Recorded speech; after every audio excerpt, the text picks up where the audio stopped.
We love growing squash in our garden, but after a while, you gotta use it or lose it. So I took 2 squashes that I think a lot of people probably would have just tossed out or put in the compost and made 7 meals from it. So today I'm gonna show you how to make your own squash gnocchi, how to freeze it for easy future meals, and how to make an amazing brown butter sauce. This meal is so fantastic. It tastes like it's from a really expensive restaurant, and it's all from your garden instead. And it's so easy to just pull these out on a weeknight, make a quick brown butter sauce, and you have a delicious gourmet meal, homegrown from your garden. Let's dig in. Oh, and don't forget to hit that little thumbs up button and that subscribe button right down there. Also, please don't judge my kitchen. Yes, that is duct tape. No, it will not be there forever.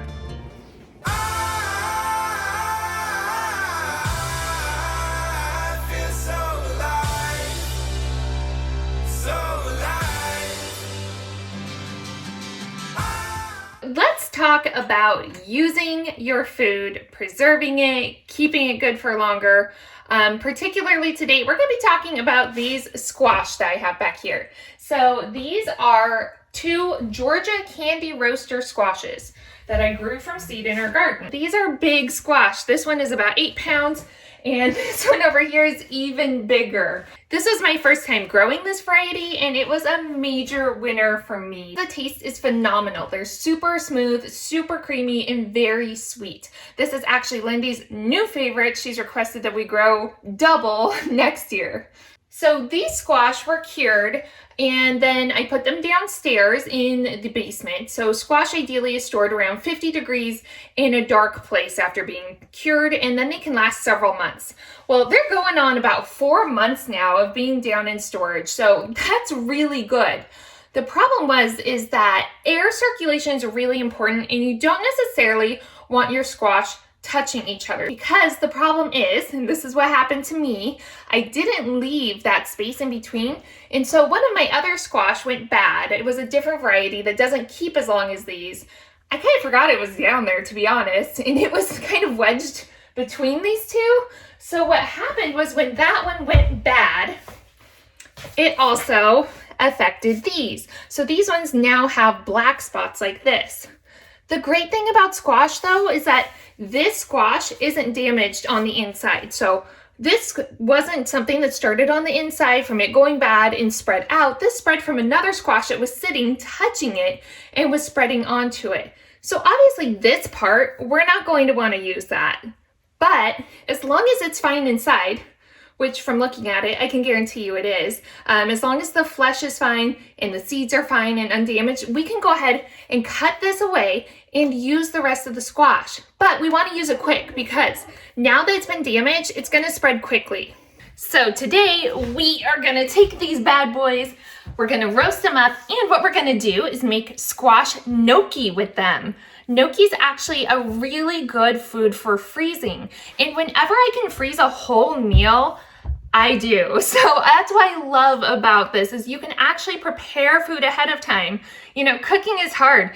It takes a lot of time. We're already spending so much time processing food.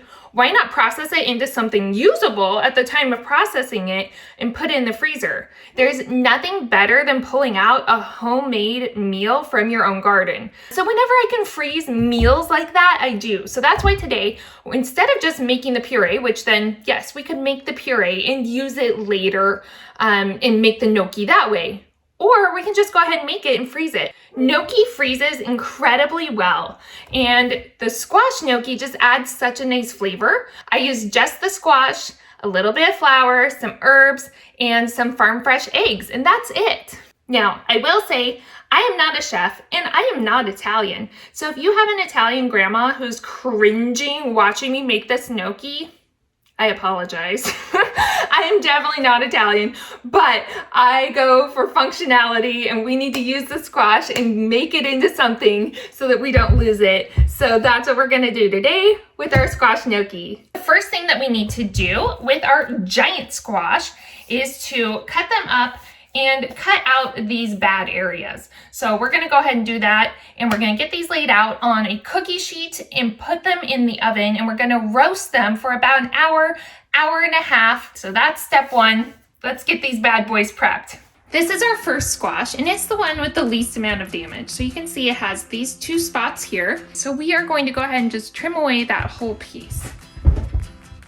So I'm just gonna start at one end, and I'm gonna cut off the stem, and I'm going to start kind of cutting it into rounds like that. So you can see the flesh looks great, the seeds look great. It all looks really, really good and healthy. There is nothing wrong with this. We can absolutely go ahead and use this squash. Now, as we get a little bit closer, we want to kind of feel around. So really the soft spot is very isolated here. And again, that's because this squash itself wasn't going bad. It was unfortunately just touching another squash that was. So I'm gonna go ahead and go to about here, leaving a little margin. Okay, let's check again. Yeah, looks fine. So what I'm going to do now is just kind of slice down the side to cut away this section here.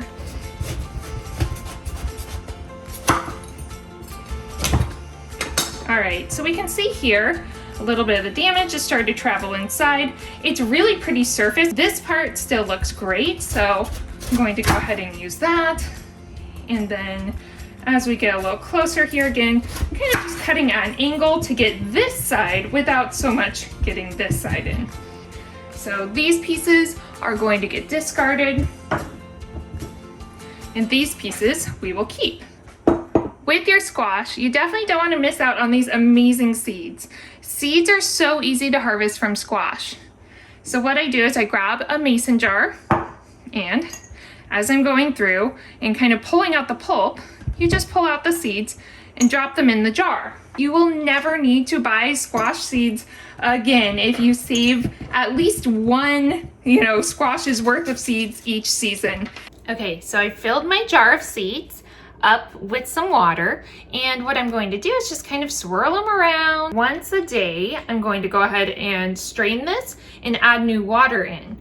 And after about 3 or 4 days, you're gonna notice a lot of the pulp is coming off. You might notice from time to time that towards the end of the process, they kind of have this smell and it kind of smells like rotten broccoli or something like that. And that's actually because it's using fermentation to break down the pulp and remove it from the seed. So this is a fermentation method of saving seeds. So you know how they're super slippery and slimy? All of that is getting removed off of the seeds as the fermentation process breaks it down. So as that's happening, it's releasing gases, and that's what you're smelling. The seeds are not bad. The smell is normal. Usually that's also telling you that you're nearing the end of that process of cleaning your seeds using fermentation. Those will sit on the counter, and I'll flush the water each day, put new fresh water in, and then after about 3 to 4 days, what we're gonna do is kind of lay them all out on a towel, let them dry, and then every day or so I'll kind of shuffle them about and mix them up, kind of get them moved around, flipped over, make sure they're not sticking to the towel as they dry, and just making sure that they have good airflow. I also like to use my dehydrator trays for this. If you have a dehydrator tray, that's a great way to go ahead and dry them. I actually set it up so that they're getting airflow all the way around. But if not, just go ahead and set them on a towel and make sure you're shuffling them about every couple days or so. Don't miss out on this amazing abundance. It's so easy and it's addicting. I promise once you start saving seeds, it's just as fun as saving your produce. Might be more fun actually. All right, now that I've got everything chopped up, I'm going to take my bad halves and they're just gonna go in the compost bin. And these little bits are gonna go to the chickens or the goats or the horses. They all love them. It's such a healthy treat. And then I'm going to take my cookie sheets lined with a silicone baking mat. And we're just gonna lay these out on it. So now our pan of squash is going to get roasted in the oven at about 400 degrees for an hour and a half until we can poke a fork into the flesh and it's nice and soft and there isn't a lot of resistance. Our roasty toasty squash is out of the oven. Doesn't it look amazing? So now it's time to go ahead and remove the skin. Peel back the skin and pull that off So we're gonna basically make a puree. So if you're making your own pumpkin puree, if you wanna make pumpkin pies or just freeze your pumpkin, this is exactly how you do it with pumpkin or squash. So we're gonna go ahead and do that with all of them, and then we'll get them pulsed and processed.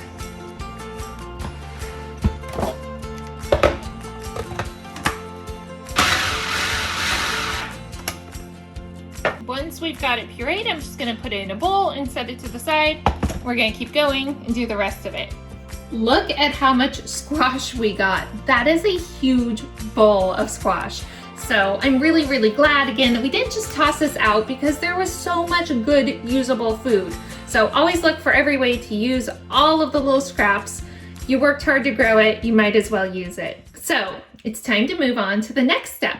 And this step might seem like one that is tempting to go ahead and skip. I know I've been tempted to do it, but don't. So we actually need to cook the squash down. And the reason is that squash has a lot of moisture in it, and gnocchi is traditionally made with potato, which is much drier. So if we were to just use the squash as it is, we would end up having to mix in a lot more flour to try and dry it out and counteract the moisture that's already in the squash. Well, what that does is it makes the gnocchi really heavy, and that's when it gets very dense and it doesn't have that light kind of pillowy taste to it.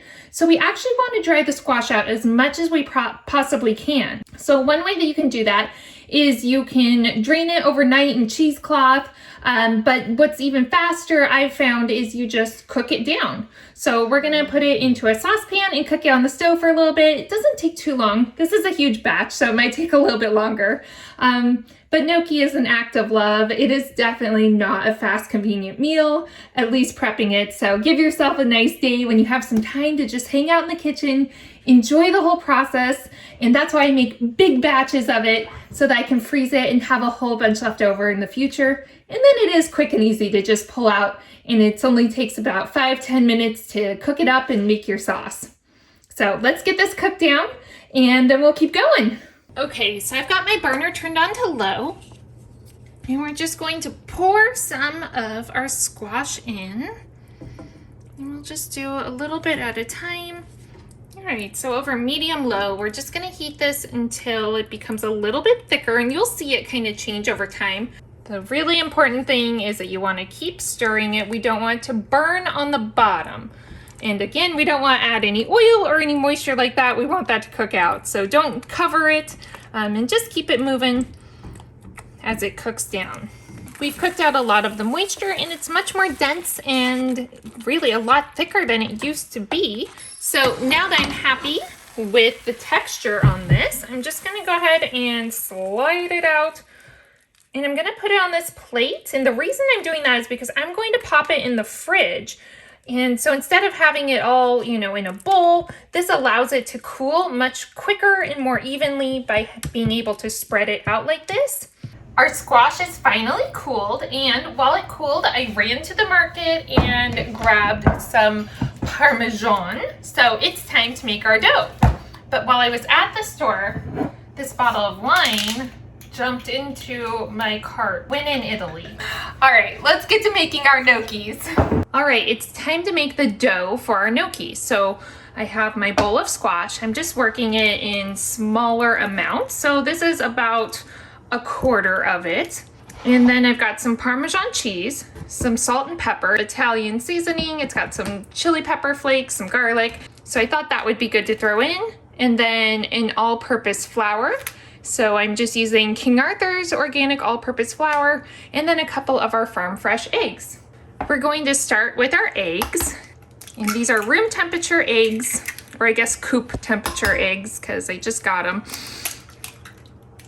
I'm just going to use a fork to quickly whisk them. And we're going to add that into our squash mix. Then I'm going to add in my Parmesan.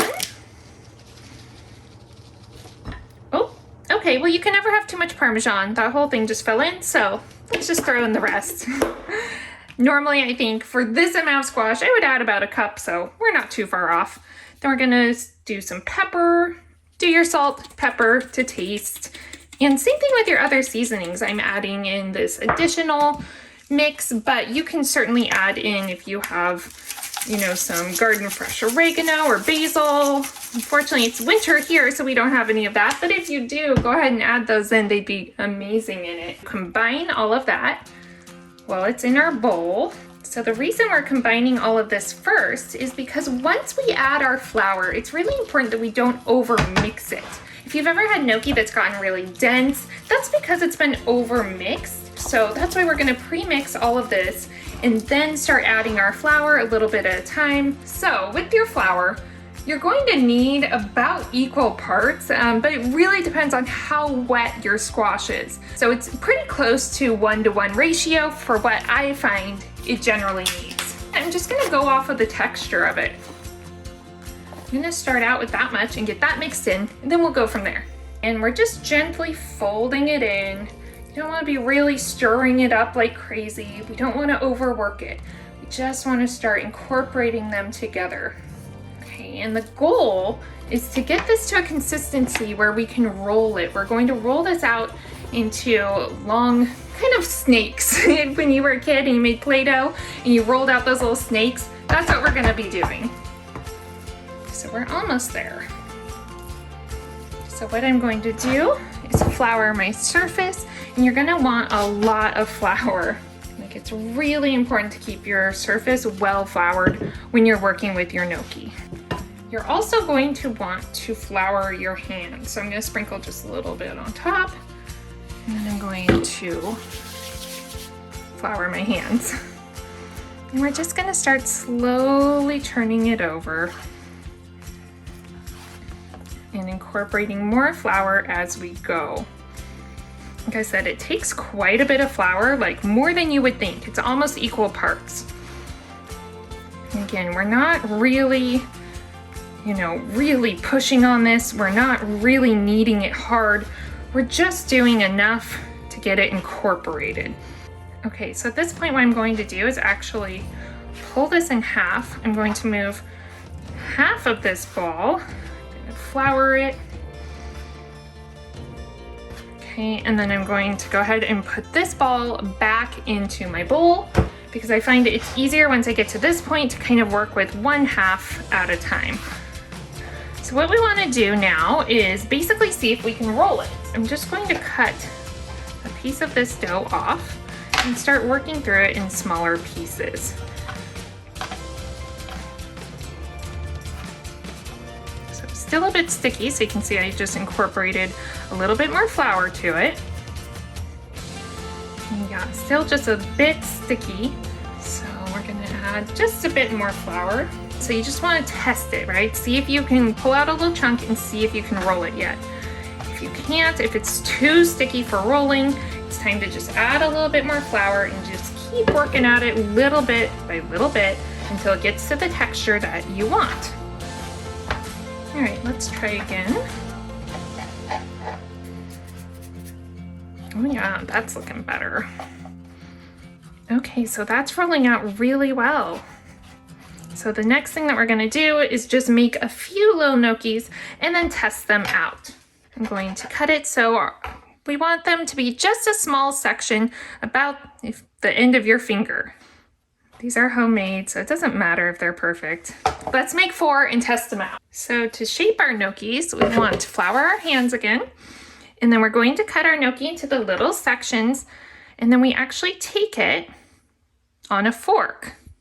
What you're gonna do is place it on your fork, and I like to place it with the tall side up, push, and roll. And as you roll, you're going to get those marks from the fork tines, and then on the back side, you're gonna end up with this little divot, this little pocket, and that is a little pocket for all of your good sauce. So we're gonna roll, and there we have it. So let's test these out and see how they taste. All right, moment of truth. I've got some salted boiling water. We're gonna dump these guys in. Gnocchi cooks very quickly. So once it rises to the top, in about 5 to 10 minutes usually, that's when you know it's done. Okay, they just floated up to the top. So let's go ahead and scoop them out. You always wanna scoop out your gnocchi. You don't want to ever like put it through a colander. These are our tester ones. Let's see how we did. Oh my gosh, actually that's really good. Like the squash comes through. They're heavier than like a potato gnocchi, but they're not dense and they're not gummy at all. Oh my gosh, and the flavor alone, I have zero sauce on this. I mean, just a tiny bit of salt and pepper, but that flavor from the squash really comes through. And this with a brown butter sauce with some sage and some garlic. Oh man, I'm getting hungry already, and I still have like 200 gnocchis to make. At least I have this little snack. Oh my gosh, yeah, they're really good. All right, so we're just going to keep making all of our little gnocchis. I'm really happy with the texture of it, so we're gonna make up a whole bunch and put them on this freezer tray, and we're going to get them frozen. It's actually quite therapeutic doing this, so I'm just sitting here with a movie and rolling out these gnocchis. But I'm gonna take these down to the freezer, get them started, and then start in on another batch. So last night after I made all the gnocchi, I had these 3 big trays and I popped them in the freezer overnight. Now we have some nice frozen gnocchis. And the reason that I freeze them individually like this is so that when you put them in the bag and you freeze them, they get all stuck together, and what you're gonna end up with is when you take it out, you have one giant chunk of gnocchi instead of these nice little individual ones. So what we're gonna do now is scoop them off of these trays, and we're going to vacuum seal them in bags and then pop them right back into the freezer for long-term storage. So now that we have our gnocchi made, we are going to make our sauce.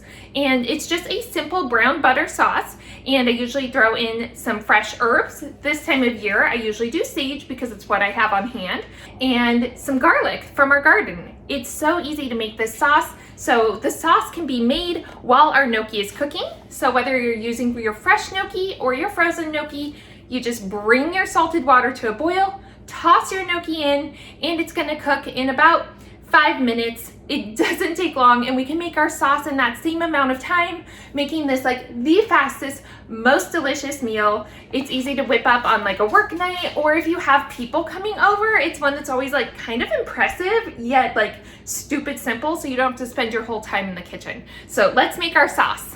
So we just add a stick of butter, about half a cup of butter, to our nonstick pan, and we let that cook down over medium heat.